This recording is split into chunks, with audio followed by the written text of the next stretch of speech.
না, ভালো করে পড়তে হবে। এখন তুমি পড়াটা করে নাও, তারপরে তুমি কালার করবে, ঠিক আছে? কি বলছি আম্মা? এদিকে দেখো। হ্যাঁ, আমি তোমার মা আছি। না, তুমি পড়ো, আগে আগে পড়াটা করো। সরে আসো, আসো এদিকে, সরে আসো। ইজান, এই দেখো, পড়ো আমার সাথে, এখানে পড়ো। হাত দাও, হাত দাও। পড়াটা তুমি কি কি পড়া জানো একটু শুনিয়ে দাও না, এখানে সবাইকে বলে একটু শুনিয়ে দাও। হাত দিয়ে, হাত দিয়ে, আঙুল দাও, আঙুল দিয়ে পড়তে হয়। এটা কি আছে? A for apple. B for, হাত দাও, হাত দাও। রাইট হ্যান্ড, লেফট হ্যান্ড না, ওই হাতটা। B for ball. C for cat. D for dog. E for তুমি কোথায় দেখছো? এইদিকে, এইদিকে, বইয়ের দিকে দেখে পড়তে হয় মা। E for কি আছে এটা? এটা কি বলো? এটা কি? হ্যাঁ, এলিফ্যান্ট মানে? এলিফ্যান্ট মানে কি? হ্যাঁ, আর এটা কি আছে? A for fish. ফিশ তুমি খাও না? ফিশ মানে মাছ। কি বানিয়েছো তুমি? ট্রেন? ওয়াও, দেখি তো কত সুন্দর। দেখো দেখো একটু আমাকে। তুমি বড় হয়ে গেছো, এবার স্কুল যেতে হবে। হবে না? দেখো ইজান ট্রেন বানিয়েছে, কেমন দেখাচ্ছি তোমাদেরকে। আসসালামু আলাইকুম everyone, welcome back to my channel Farhin's vlog. কেমন আছো তোমরা সবাই? আই হোপ তোমরা সবাই অনেক ভালো আছো, সুস্থ আছো। তোমাদের দোয়ায়, আল্লাহর রহমতে আমরাও ভালো আছি, সুস্থ আছি। তো আমার চ্যানেলে তোমাদের সবাইকে অনেক অনেক ওয়েলকাম জানিয়ে ভিডিওটা স্টার্ট করলাম। তো চলে আসলাম একটি নতুন ভিডিও নিয়ে তোমাদের সামনে। তো সকাল থেকে ভিডিওটা শুরু করলাম। সকালের কাজবাজ সমস্ত কিছু কমপ্লিট করে বসেছিলাম মিজানকে নিয়ে একটু পড়তে। যেহেতু ও বড় হচ্ছে, এবার ওকে একটু সকালবেলা, সকাল সন্ধ্যে 2 টাইম পড়ার অভ্যাসটা এবার করতে হবে। এখনও স্কুলে দেবার ভাবি না, তো ভাবছি দেব সামনে বছর। দেখো, মায়ের চেষ্টাটা হচ্ছে মেন, আর মায়ের শিক্ষাটা মেন হচ্ছে। মা যতটা জানে, যতটুকুই জানে, মা যতটা খাটবে একটা বাচ্চার পিছনে, স্কুলের টিচার বলো বা টিউশনের টিচার বলো, সেটা তারা কিন্তু পারবে না।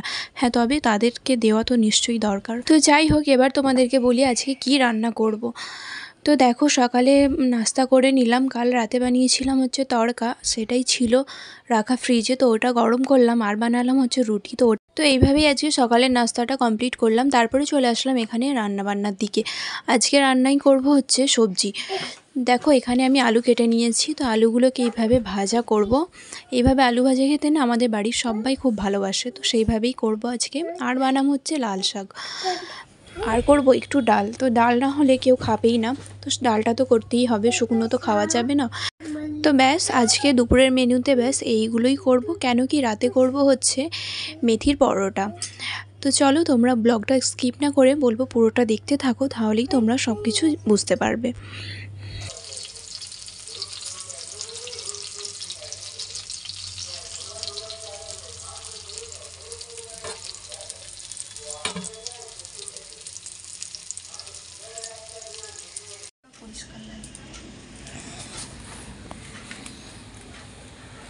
ঠান্ডা সবজি, লাল শাক।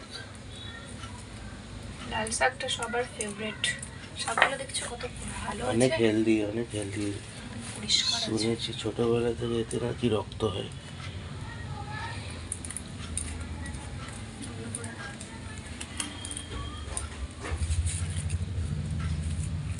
দেখবে, যখন আমরা কোনো কাজ একা হাতে করি, তখন সেটা আমাদের অভ্যাসে দাঁড়িয়ে যায়, তখন আর সেটা অতটা কষ্ট বলে মনে হয় না। যেমন আমি নিজের কথাই বলবো, সকালে ঘুম থেকে উঠে শুরু করি, সেই রাতে ঘুমানোর আগে পর্যন্ত একটার পর একটা করতেই থাকি। তার সাথে একটু ছোট বাচ্চা, তাকেও সময় দিতে হয়। আর সত্যি কথা বলতে, আমার বাচ্চার কাজটা আমি নিজে করতেই পছন্দ করি, শুরু থেকেই, মানে যেদিন থেকে জন্মেছে সেদিন থেকে বলতে পারো। ওকে খাওয়ানো, শোয়ানো, গোসল করানো, মানে ওর প্রত্যেকটা জিনিস ওকে পরিষ্কার পরিচ্ছন্ন করা থেকে সমস্ত কিছুটা আমিই করে আসছি। আর আমি নিজে করতেই পছন্দ করি। কেউ আমার করে দিলে আমার না মন মানে না, যেন মনে হয় যে ঠিক করে করলো, ঠিক করে খাওয়ালো, ঠিক করে ঘুম পাড়ালো, এই জিনিসটা আমার মনে হয়। আর ওরও অভ্যাস এমন হয়ে গেছে যে ও আমাকে ছাড়া কারোর কাছে শোবে না, কারোর হাতে খাবে না, মানে কোনো কিছুই মা ছাড়া কাউকে চেনে না। তো এতে করে কি হয় জানো তো, আমার নিজের ওপরে, মানে আমার নিজের শরীরের ওপরে চাপটা বেশি পড়ে যায়। বাড়ির কাজ, বাচ্চাকে সামলানো খুব চাপ হয়ে যায়। তাও কি করব, ওই যে বললাম অভ্যাসে দাঁড়িয়ে গেছে। হ্যাঁ, এটা বলতে পারো অভ্যাসে দাঁড়িয়ে না গেলেও সংসার এমন একটা জিনিস যে মানুষকে অভ্যাস করিয়েই দেয় সব জিনিসের। একটা বাচ্চা হয়ে যাওয়ার পর এইসব সংসার বাচ্চা সামলাতে সামলাতে আমরা মায়েরা নিজেদেরকেই ভুলে যাই যে নিজেদেরও যত্ন নিতে হবে। নিজেরা কেমন ছিলাম, কেমন হয়ে গেছি। তো এটাই হচ্ছে, যখন নিজেকে দেখি মাঝে মাঝে আয়নায়, তো এটাই ভাবি যে সংসার বাচ্চা সামলাতে সামলাতে নিজেকেই মানে কোথাও একটা হারিয়ে ফেলছি। যাক, ছাড়ো এসব গল্প। এখন দেখো রান্না বান্না করে ইজানের পাপা ওর খাবার নিয়ে এসেছিলো, তো সেগুলোকে এখন মিক্স করে একটা ডাব্বার মধ্যে ভরে রাখবো। তো দেখতেই পাচ্ছ এখানে আছে 2 রকমের ডাল, আর আছে গোবিন্দভোগ চাল, আর সুজিও আছে। তো এগুলোকে যেখানে যা রাখার সব একসাথে আমি ভালো করে রেখে দেবো, ওর খাবার যেখানে থাকে। তো সেগুলোকে গুছিয়ে দিয়েই তারপরে আমি যাব হচ্ছে ঘরগুলো ঝাড়বো। আজকে ভাবলাম একটু নোংরা হয়েছে, তো ভাবলাম আজকে একটু ঝেড়ে দিই, হাতে যেহেতু একটু সময় আছে। তো এর ফাঁকে আমার ইজানকে খাওয়ানো, ওকে খাইয়ে আমি ওকে ফ্রেশ করিয়ে দিয়েছি। তো খেলছে, তাই ভাবলাম যে এই কাজগুলো একটু ঝটপট করে নিই। কথাই আছে সংসার সুখী হয় রমণীর গুণে। হ্যাঁ, কথাটা যতটাই সত্যি, তার থেকেও সত্যি যে সংসারে সুখ আসে স্বামীর রোজগারে। স্বামীর রোজগার না থাকলে সেইখানে তোমার মূল্য কিছুই নয়। কি বলো তো, টাকা ছাড়া এই দুনিয়াতে কেউই তোমার না, কেউ না। টাকা ছাড়া কেউ নিজের না, সেটা এখন খুব ভালো করে বুঝে গেছি। টাকা ছাড়া কোনো সম্পর্কই চলে না। দেখবে পৃথিবীর যে কোনো সম্পর্ক টাকা দিয়েই বিচার হয়, সে ভালোবাসা বলো, বন্ধুত্ব বলো, বা যে কোনো। কথাগুলো শুনতে খারাপ লাগলেও এটাই বাস্তব। তো এই যে দেখো আমার সব মিক্স করা হয়ে গেছে, আমি এই ডাব্বাটার মধ্যে স্টোর করে রেখে দেবো। আর দেখো নিয়ে এসেছিলো এখানে হচ্ছে ইজানের জন্য ড্রাই ফ্রুটস।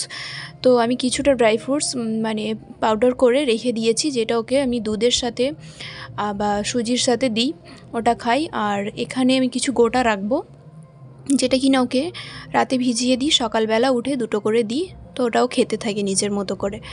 আর এখানে নিয়ে এসেছিলো ছোলা, 2-3 রকমের ডাল আছে। তো এটা হাজব্যান্ডের আছে, ও এটা খাই প্রত্যেক দিন সকালে, ওকে রাতে ভিজিয়ে দিই, ও সকালবেলা উঠে এটা খায়। তো এগুলোকে সব একসাথে গুছিয়ে দিয়ে তারপর হচ্ছে ঘরটা ক্লিন করব। তো ও বাদামের থেকে বেশি ভালোবাসে, এই যে দেখতে পাচ্ছ এগুলোকে কি বলে, ব্ল্যাকবেরি না কি বলে ঠিক আমি জানি না। তো কিশমিশের মতো খেতে, মিষ্টি মিষ্টি লাগে, ওই জিনিসটাও বেশি ভালোবাসে। আর দেখো এখানে বানিয়েছিলাম হচ্ছে ধনেপাতার চাটনি, তো তোমাদেরকে একবার দেখিয়ে দিলাম।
পরিষ্কার পরিচ্ছন্ন থাকলে মনের মধ্যে একটা আলাদাই শান্তি। তো সমস্ত ঝোল পরিষ্কার করে ঘরটাকে ভালো করে ঝাড়ু দিয়ে মুছে দিয়েছি। দেখো এই যে দেখতে এখন বেশ ভালো লাগছে। আমার মনে হয় নিজে পরিপাটি হয়ে থাকার থেকে ভালো নিজের রুমটাকে, নিজে যেখানে থাকি সেই জায়গাটাকে পরিপাটি করে রাখাটা বেশি জরুরি। তো এখন দেখো দুপুরের খাওয়া দাওয়া করে চলে আসছি কিচেনে। এখন হচ্ছে বিকালের দিকে, সন্ধ্যা হয়নি, সন্ধ্যার একটু আগে। তো বললাম যে রাতে বানাবো হচ্ছে মেথির পরোটা, সেই জন্যে যা যা লাগবে সেগুলোকে আমি আগে থেকে একটু রেডি করে রেখে দিচ্ছি। তো দেখতেই পাচ্ছ এখানে আমি শুকনো লঙ্কা, পেঁয়াজ সব এগুলোকে ভেজে নিয়েছি। আর এই যে হচ্ছে মেথি, এটার পেস্ট বানাবো। আর ওইদিকে ভাজছি হচ্ছে আদা।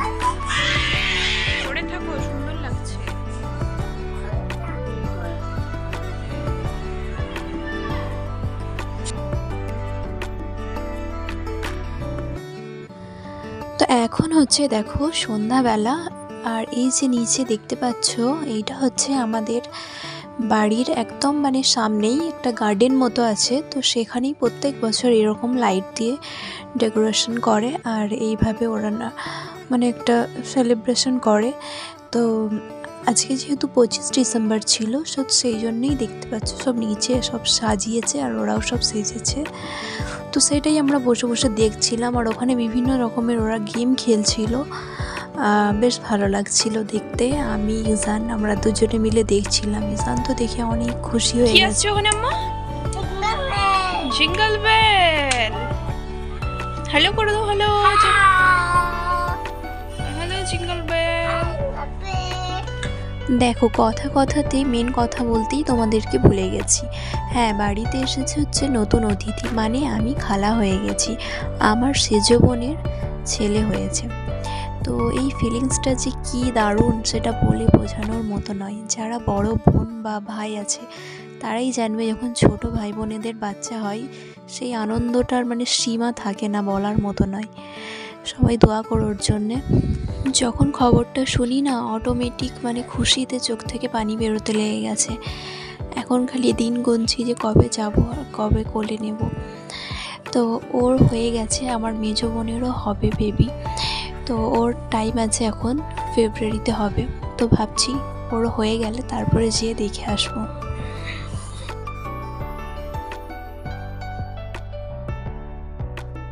তো তারপরে দেখো একটু রাত করে চলে আসলাম এখানে। তো আমি সমস্ত কিছু রেডি করে এখানে দিয়ে দিয়েছিলাম। আপু বললো যে দাও। ওর ভেতরে ওর মধ্যে আমরা আলুর পুর দিয়েছিলাম পরোটার মধ্যে, মানে আলুর পরোটাও বলতে পারো, মেথির পরোটাও বলতে পারো, মানে দুটো মিক্স করে একটা পরোটা হয়েছিল আর কি। ফার্স্ট টাইম খেলাম আমি, বেশ ভালোই লাগলো খেতে। এই যে দেখতে পাচ্ছ আব্বু হচ্ছে যে ভেতরে আলুগুলো পুর করে মানে ভরে দিচ্ছিল। এটা আমি পারি না, ওটা আব্বু করে দিচ্ছিল, এটা আব্বু খুব ভালো করে করে। তো সেই সবই আমরা দেখছিলাম আর গল্প করছিলাম। যখন এসব পিঠে বানা হয় আমরা একটু মিলেঝুলেই সবাই করে নিই হাতাহাতি করে, যাতে করে জিনিসটা জলদি হয়েও যায়। আর এক একজন এক একটা রকম কাজ করে। যেমন আব্বু এগুলো ভরে দেয়, মা আটাটা ছেনে দেয়, আমি পরোটাটা মানে ভেজে নিই। এইভাবেই আমরা করি। তো সমস্তটা রেডি করে এখন হচ্ছে রেখে দেব। আর রাত করে যেহেতু আমরা খাই, তো সেই জন্যে আব্বু বললো যে এখন ভাজবার দরকার নেই, গরম গরম খাবার সময় একদম ভেজে দেবে। তো ভিডিওটা এবার অনেকটা বড় হয়ে গেছে, আমার মনে হয় এবার এখানে শেষ করা দরকার আছে, নাহলে আরও বড় হয়ে যাবে। তো এখানেই ভিডিওটা শেষ করছি। কেমন লাগলো পুরো ভিডিওটা কমেন্ট করে আমাকে জানাবে। তোমরা ভিডিও দেখছো কিন্তু লাইক কমেন্ট করছো না। তোমরা যদি লাইক কমেন্ট না করো তো আমি বুঝবো কী করে তোমাদের কেমন লাগছে ভিডিও। তোমরা কমেন্টের মাধ্যমে আমাকে জানাবে। আর যারা এখনও সাবস্ক্রাইব করোনি বলবো অবশ্যই আমার চ্যানেলটিকে সাবস্ক্রাইব করো, আমার পাশে থাকো। আর সবাই ভালো থাকবে, সুস্থ থাকবে। দেখা হচ্ছে আবার একটি নতুন ভিডিওতে। টাটা, আল্লাহ হাফিজ।